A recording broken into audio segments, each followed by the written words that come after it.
Welcome everybody to our new ambient podcast. We've let the lights down low, we're getting a bit of mood on, and Josh has got possibly one of the best episodes he's ever done. Well, I wouldn't say best. There wasn't much research that went into this. It's all right. I find it interesting. Well, this one's personal for you, isn't it? Yeah, it's personal. It's close to my heart. Yeah. So today I thought we'd cover sleep paralysis, night terrors, nightmares, and lucid dreams. All things sleep related. All things sleep. Yeah. That's a good name for a band. All things sleep. All things sleep. Yeah, it wouldn't be a bad name. Oh, so yeah. We got there first. Yeah, don't take it. But He's bass and I'm guitar. Yeah. You play multiple instruments. I do. You can do whatever you like. I could. We'll stick Minion on vocals. Oh no, that would sound terrible. If you've seen the film, you know exactly what I mean. So I just thought we'd have a chat and see what we think about sleep paralysis and night terrors and all things crazy. Let's see. Now, I've always thought that sleep paralysis has got to be a little bit sort of paranormal for my personal feelings anyway, because like a lot of people have sort of a similar story of what happens to them, don't they? Which you're obviously going to explain now or in a minute. But yeah, I've always wondered if there's something just a little bit more to it, you know, rather than it just being like a brain condition or something. Is there something actually outside affecting them? There could be. You know, in the way that some people have the shining and are susceptible to ghosts and other people aren't. There's only certain people that are susceptible to sleep paralysis, isn't it? Indeed. I've got a little fact on that. Oh, well, why don't you dive into it, mate, and I'll stop interrupting. No, you're all right. So I'll give you the definition if you want. So sleep paralysis is, well, I'll give you the fancy one. So the actual definition... The clinical term... that doctors use is sleep paralysis is temporary desynchrony in the architecture of rapid eye movement. Wow. Yeah, that sounds good. That's a lot of fancy words in a small sentence, isn't it? So what that means is sleep paralysis happens when you cannot move your muscles as you are waking up or falling asleep. Yeah, so the way that the doctors or scientists or whatever describe it is part of your brain is waking up while another part isn't it? So your motor functions aren't yet awake, but your consciousness is. Yeah. Is that right? Yeah? Pretty much, yeah. Yeah, actually, I couldn't say it better myself, to be honest. That's pretty good. That's almost as though I'd done research on it. Yeah. Well, I mean, to be fair, I think a lot of people probably know what sleep paralysis and night terrors are, so there wasn't really a lot of research or anything. It was just kind of like, it's still kind of being studied and stuff now. Like, doctors don't really know what causes it or anything. Oh, really? You know what I mean? There's a few things that can cause it, and there's a list here, but there's no actual definition of why it's happening. It's different for different people. Okay. So, well, it says here, this is because you are in sleep mode, but your brain is active. It's not clear why sleep paralysis can happen, but it has been linked with insomnia and a lack of good sleep. So you did pretty much say that. You actually said it in a better way than I writ it out. Writ it. You writ it. Writ it. That's the Norfolk coming out of me. Oh, I've writ it out. So, during sleep paralysis, the crisp dreams of REM spill over into waking consciousness like a dream coming alive before your eyes. Yeah. I'm still not sold on that. Like a lad that we used to work with only a few months ago, he said that he very much was a victim of sleep paralysis. Yep. Like, never ever did he say that like he was haunted by the Moomins. Do you know what I mean? Yeah. He could have been having a dream about the Moomins, and then suddenly he wakes up and he's always got this old woman sitting on his chest or whatever. I think it was something like that anyway. Yeah. Which a lot of people sort of claim a similar thing, don't they? Usually, like a female apparition, if you like. Yeah. Whether it's standing over them, looming over them in some way. And like he said, it was absolutely terrifying every time it happened. Yeah. But he didn't say, he didn't mention like that he had nightmares or anything like that, sort of leading up to it. I think I can explain How can this dream spill over when your consciousness is starting to wake up? You know, he was waking up and he's looking around his bedroom. Yeah. And it's always the same apparition that would appear to him. Mm-hmm. Although it could have been a completely unrelated dream that he was having. That's the bit that it kind of confuses both of us, is what you said at the start. It's the same thing that everybody sees. So here on the list, I've got people have seen figures, shadows, demons, ghosts, and elderly people. And they're obviously hallucinations. Yeah. And 75% of sleep paralysis consists of hallucinations. Right. But you can also get sleep paralysis. He said it good that Hey. time. Where Chloe, my wife, she has it sometimes. She doesn't have it a lot. Right. But she just has the sleep paralysis occasionally, where she doesn't have hallucinations. She just has where she can't move. Just can't move, but is consciously awake. Yeah. And that in itself would be fairly frightening, wouldn't it? If you wake up and can't move a finger. Yeah, but it happens that infrequently that I've personally never been there when she's had it, because we obviously start work at a ridiculous time. So when she wakes up like an hour and a half later, sometimes she'll have it and then she'll just tell me about it. But I've never actually witnessed it. But she just says it lasts like a few minutes. Okay. She has to kind of focus on bits of her body at a time. So it will be like maybe toes or fingers. Like Kill Bill. Yeah. That's a great reference. Move your big toe. Mate, what a film. I need to watch that again. So yeah, a lot of people have seen these hallucinations. And what you said about our ex-worker who saw the older lady on the chest. Yeah. My cousin Luke has really bad sleep paralysis. When I spoke to him at the wedding, he had a very similar thing where I think he described it as just an elderly lady, but she had red eyes. Oh. And she would do the exact same thing where it would start off with her slowly walking into the room and she would just be sat crouched down on his chest and he could see it and he couldn't move. Now, most sleep paralysis lasts seconds to minutes. Yeah. But he's had really bad cases where it's been 20 minutes plus. Oh, really? And that is a long time. Imagine that. That is terrifying. Yeah. Like, you're not actually being able to do anything and there's just a creepy old lady sat on your chest. Yeah. It's very bizarre. So that's pretty much sleep paralysis. Right, okay, yeah. So if you've had some... I'd still say that I still think that there's something more to it than what science can explain on that one. I think there's got to be some kind of outside influence. It's got to be. Why it happens. I mean, I think that's an interesting question, but we usually say that like ghosts and that, sometimes they'll haunt buildings, places, and sometimes they haunt people. Yeah. I'd say that it's that second group that are probably, if I'm right in my theory, the ones that are getting this sleep paralysis because they're being followed by some, and that energy is acting on them in this way. You know, it could be. I forgot to mention when we were saying earlier about like how frequent and stuff it is. Approximately 7.6% of the general population have sleep paralysis. Really? Oh, okay. Which is kind of low, but then I think... That's still a lot of people. Yeah. I'm guessing general population means the world. Yeah. Well, general population, global population, I would imagine it's all the same. So sleep paralysis is an odd one.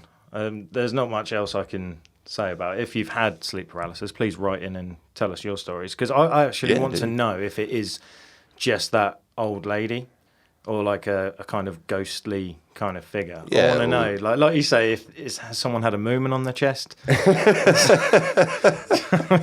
Has someone had a frog sit down or something?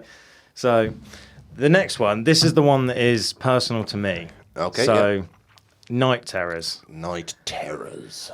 Night terrors. Awful things. Awful things. So, night terrors is, or some people call them sleep terrors. Night terrors, sleep terrors. Yeah. Same thing.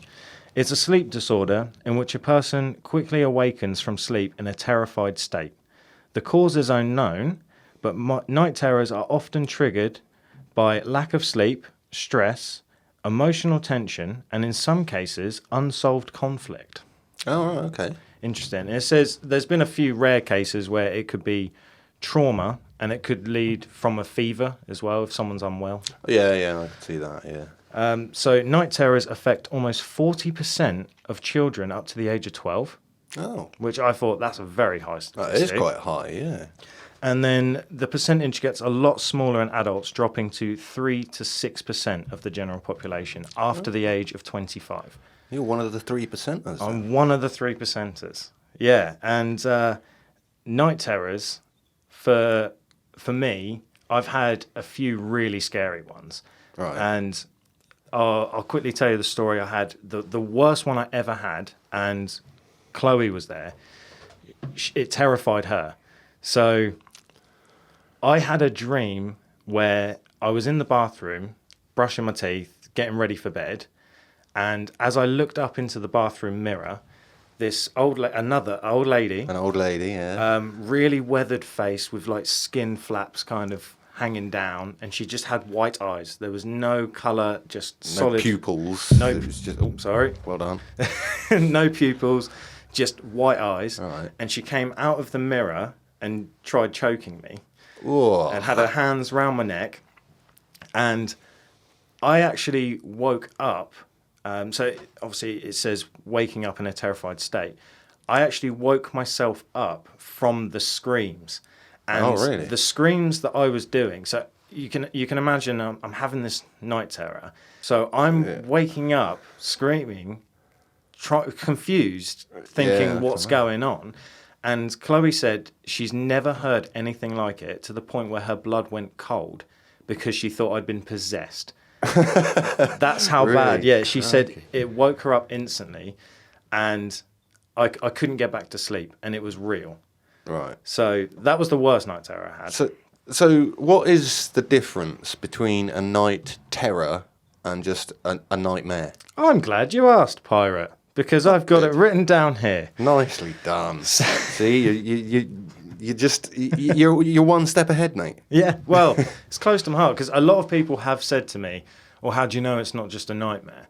So the personal difference that I've noticed is I've had nightmares and I've had night terrors.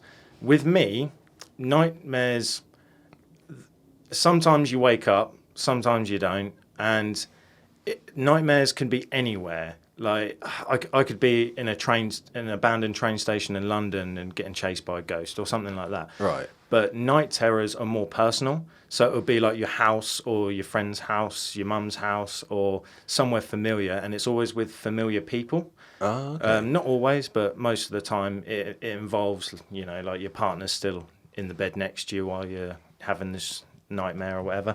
But the main difference between nightmare and night terror is nightmares, if you do wake up, you usually fall straight back asleep and you don't really think about it. Night terrors, it's a real struggle to get back to sleep or to feel calm, and your heart is racing, and it just basically disrupts your whole sleep, and it's more realistic and more vivid. Say, would it be more realistic in like it's designed, like you say, if you're at a train station being chased around by a ghost? Mm-hmm. That's not a massively realistic thing, is it? You drive, you don't often catch a train, but if you're dreaming about being at a train station, being chased around by a ghost, you'd think that's fairly fictional, isn't it? Whereas the night terrors are much more real, are they? Yeah, like, 100%. And almost like you wouldn't be able to tell that you're actually asleep at the time. Yeah. It seems like you just awake, but this horrifically horrible thing starts happening. Yeah, so the majority of my night terrors have been, like I said, with familiar places, familiar people. But I have had one that it makes no sense. I can't explain it to this day, but it's kind of funny where me and Chloe went on holiday to Tenerife, and with a little bit of jet lag and stuff and just feeling tired because our flight was like late in the evening and things, so we didn't actually arrive until I think it was like 11 o'clock at night or something, so we're feeling pretty tired. She's fallen asleep, but with our job I'm wide awake, I'm full of energy, so I stick the telly on, and obviously there's not many like English channels. Not there, no. So I've gone onto the documentary channel, and there was a film called 3096 Days. Oh, I've seen it. It's very, very good. Yeah. A little bit disturbing, but very good.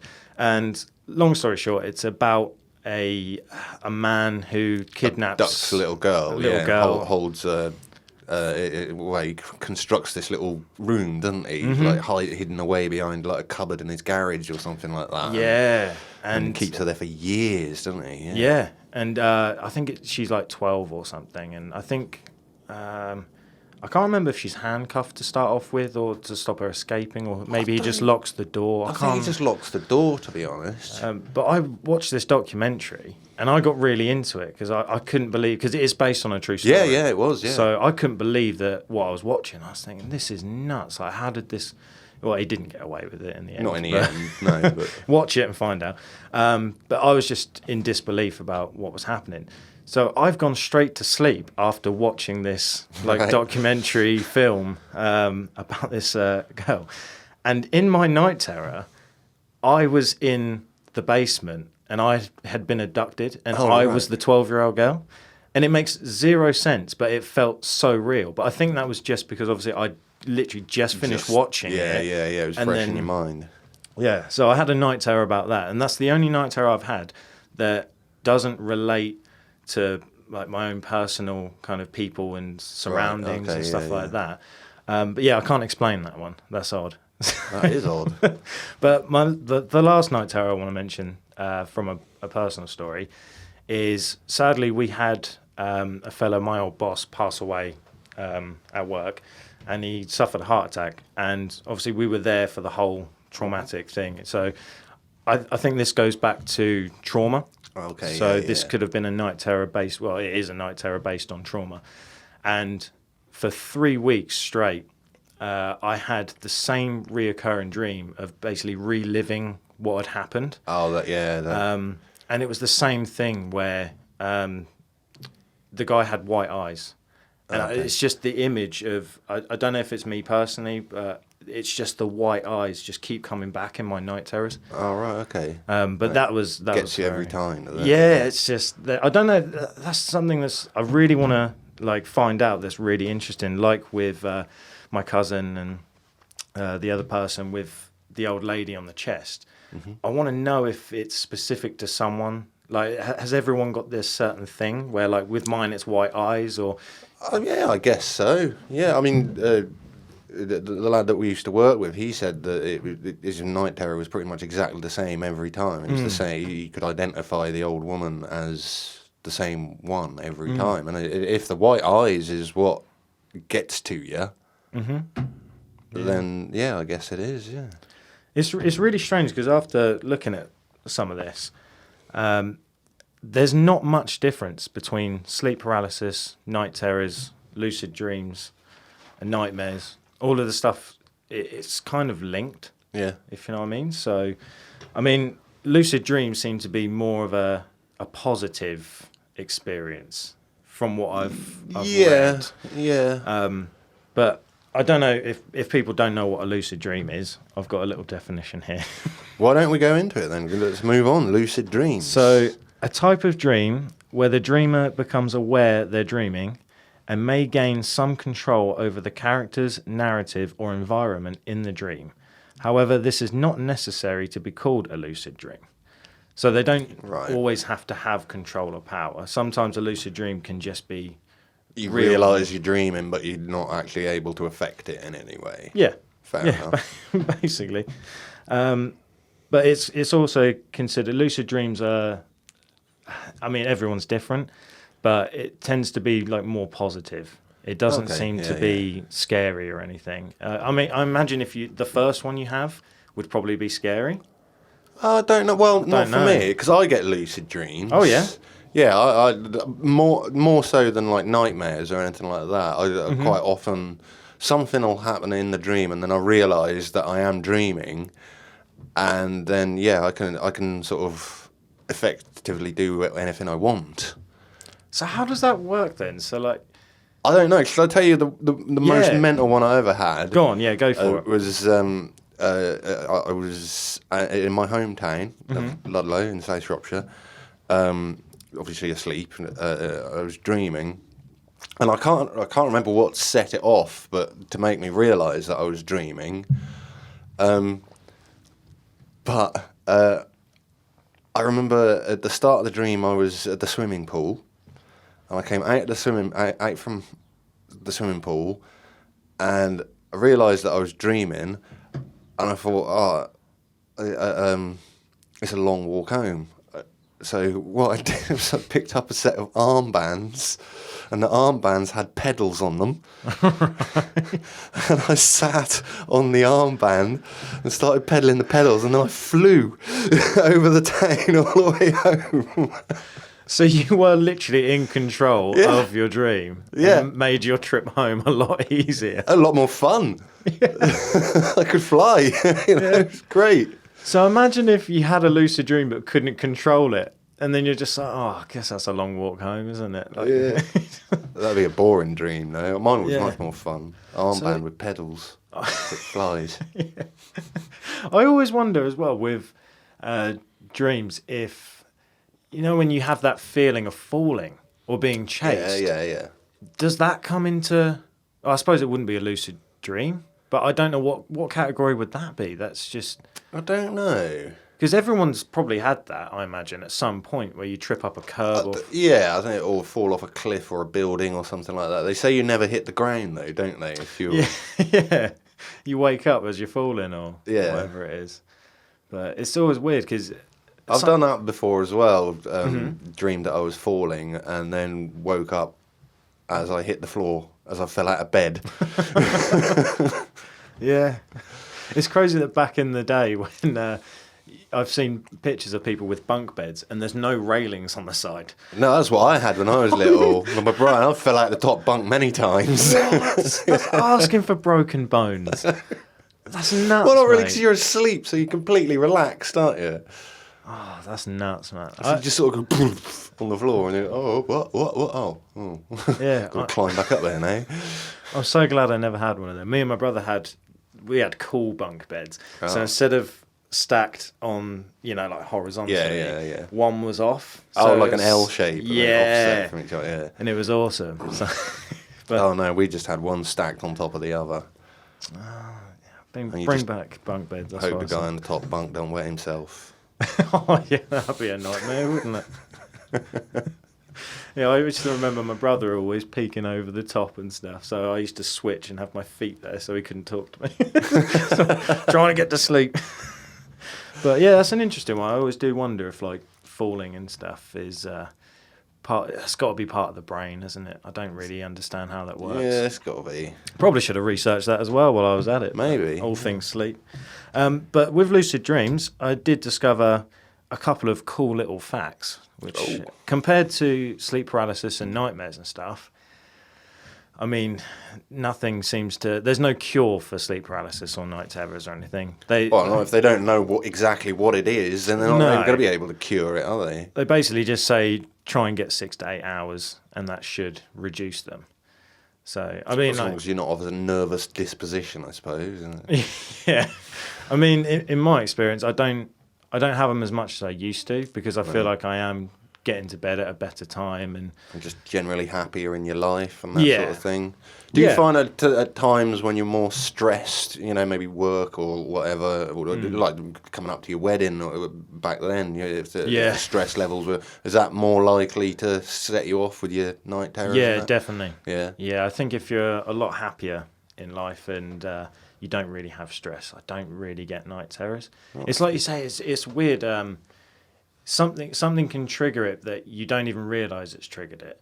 So like, silly things. Like if I'm waiting for payday and I'm like, I don't want to go into my overdraft and we get paid in 4 days and I'm thinking about bills and stuff like that. Even something as small as that, I can have a a night terror because it's the stress and the anxiety. It's the electricity bill with white eyes coming chasing you.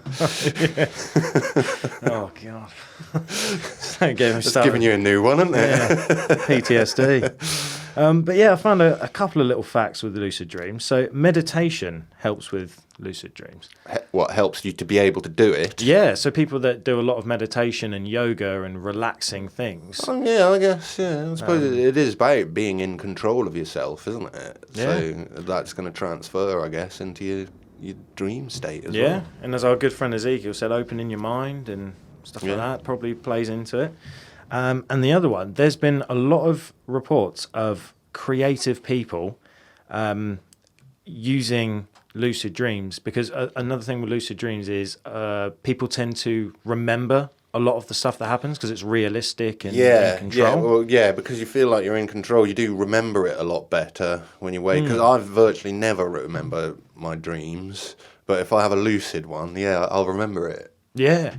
So it's not just artists and things. It's there's been reports of surgeons having lucid dreams and then being able to use what they've been in control of in their dreams and bring it to the table and actually perform successful surgeries.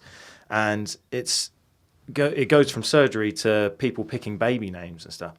Oh. So it's all over the spectrum, but it inspires creativity. Fair enough. Which I thought was really cool. So a lot of people get inspiration and creativity, ideas and things, and music and all sorts. And there's been... I suppose, because I'm sure... what was his name? The guy who wrote Lord of the Rings. Tolkien? Tolkien, yeah. Yeah, that's it. He dreamt that on a park bench in Cambridge or Oxford. Was it Oxford or Cambridge? I think. Well, he dreamt... Yeah, he pretty much dreamt the story of the Lord of the Rings. Damn. And then woke up and thought, that'd make a good book.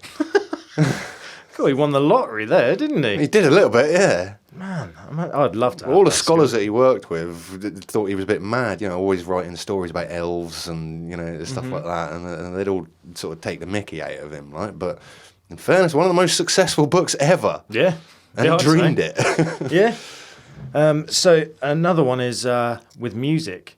So a lot of people have had a lucid dream and even remembered the order of notes and even lyrics, everything, and they've woken up and just straight away written down like all these lyrics, and they've basically made a song just from having a dream. Henry VIII.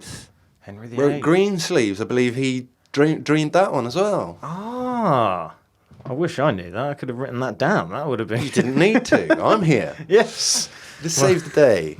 I love that you come out with little facts like that to back me up. I know, it's been useless for the last 42 years of my life.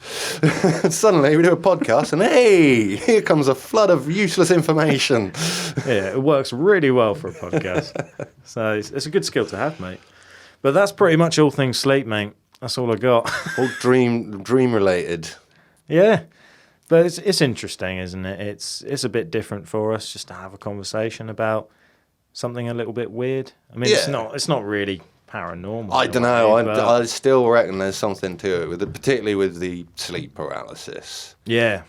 I'd like to... Well, I say I'd like to do research. I did do research, and they're still kind of doing sleep tests and... Yeah, they still can't actually fully explain it themselves. Now, what do we love it when scientists can't explain something that's creepy like that. And it is creepy, isn't it? I mean... I've never experienced the sleep paralysis myself, but from our work colleague who used to work with us, the way he described it, I'm glad I don't have sleep paralysis because I don't want to go through that. Yeah, I saw a video on social media, and it was different things like that where it was it's kind of like a dramatization of what they think people see. Right. And it done a dramatization using graphics of what sleep paralysis would look like to someone who hasn't had it, and it was terrifying. I can imagine. It was like Slender Man, like coming into the room and just getting right in your face. And I had to skip the video. I was like, no, I can't be dealing with that. I'll have night terrors. Pause them for you. No watching that. So from memory, though, I didn't even write it down. You're going to be impressed with this because I'm starting to use my memory. The only thing I kind of found about doctors doing sleep research was, I kind of remember the statistics, but I'm not going to say them so I don't get it wrong. But there was a doctor called David Saunders, and I don't know the exact statistics, but he has currently been doing a kind of sleep program testing thing. Experiment, that's the word, experiment. And he's been doing it over the course of 50 years. Grief. Yeah, and again, I don't know the exact number, but I want to say something like he's been, over the 50 years, there's been 42,000 experiments or documentations or whatever of like just following people's dreams and people that have come forward with kind of weird experiences. And it was 55% of those 42,000 had some sort of like lucid dream, sleep paralysis, night terror, whatever it was. Oh, was he just testing it like a random group of people? He wasn't.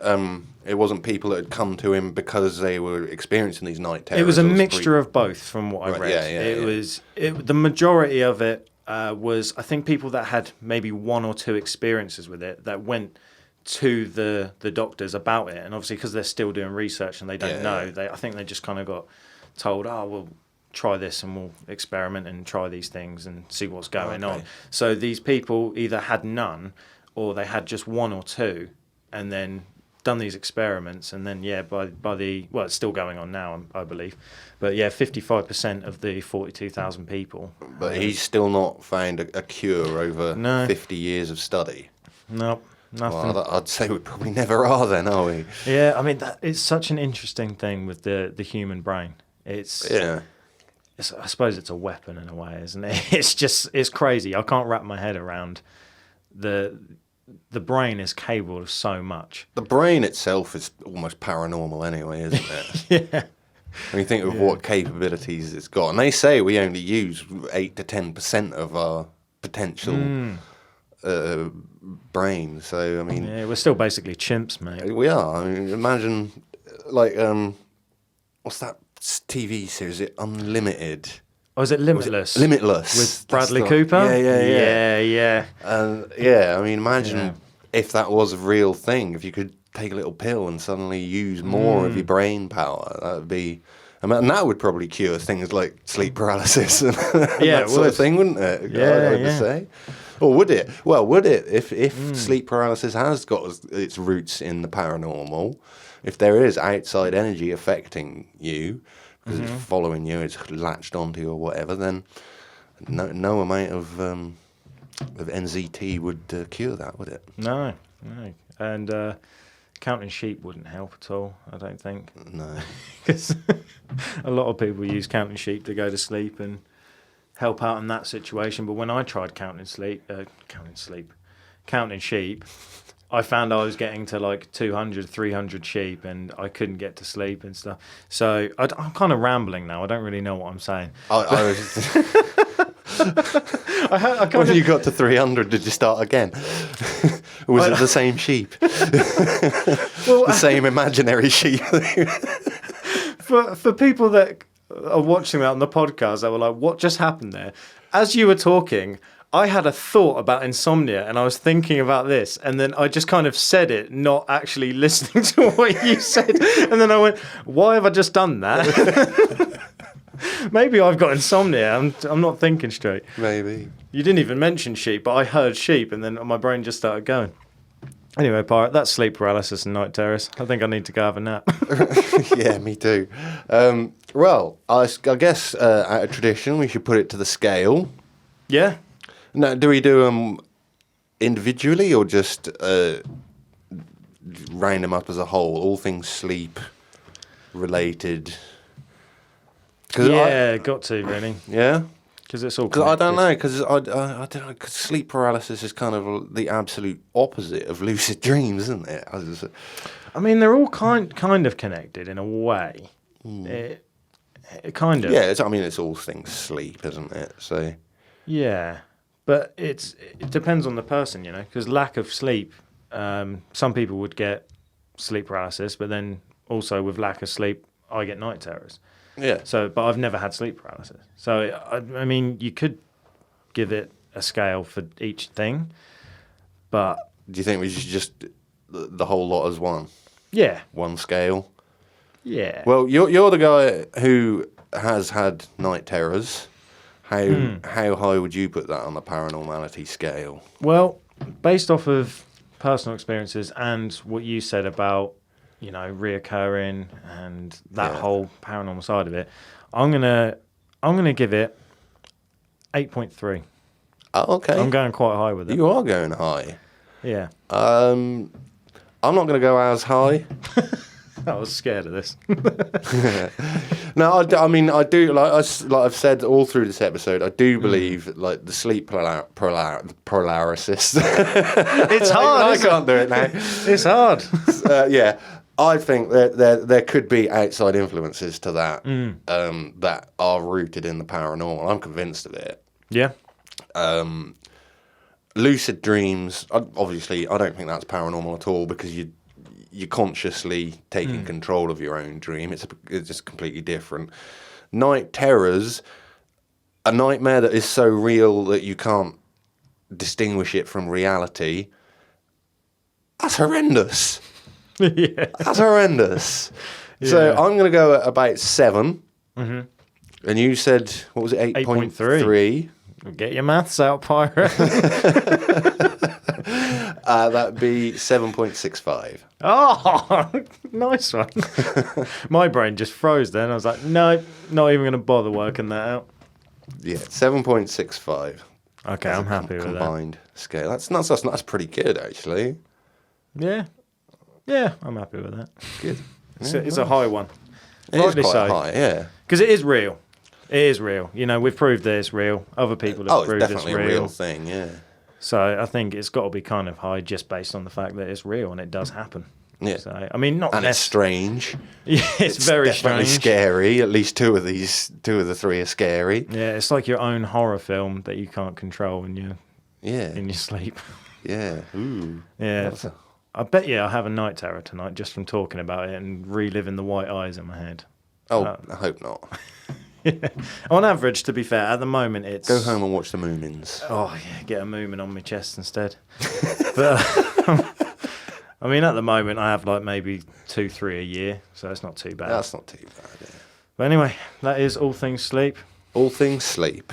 Yeah. And now we're going to go to sleep. Yeah.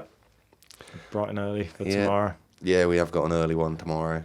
Yeah. But anyway, if you've enjoyed today's episode, always nice to have a thumbs up, or a comment on the YouTube. Give us a review. Give us a review. Yeah, please. Yeah, give us a review. We're still waiting on like a review on some of the audio platforms that you're able to download from. That would really help us out, so please do. Yeah, and we'll give you a personal thumbs up. Yeah. As always, if you want to share your own stories with us, paranormality.uk. gmail.com. Yay! That's the one. That combined effort there. You can obviously get in contact with us on any of the social media that we're on, TikTok, Instagram, all that sort of good stuff. Until next time, I guess that's pretty much it. We're wrapping up. So, Yeah, mate. the usual sign off. I've been Pirate. I'm Josh. And this has been Paranormality UK. Ta-ta. Ta-ta.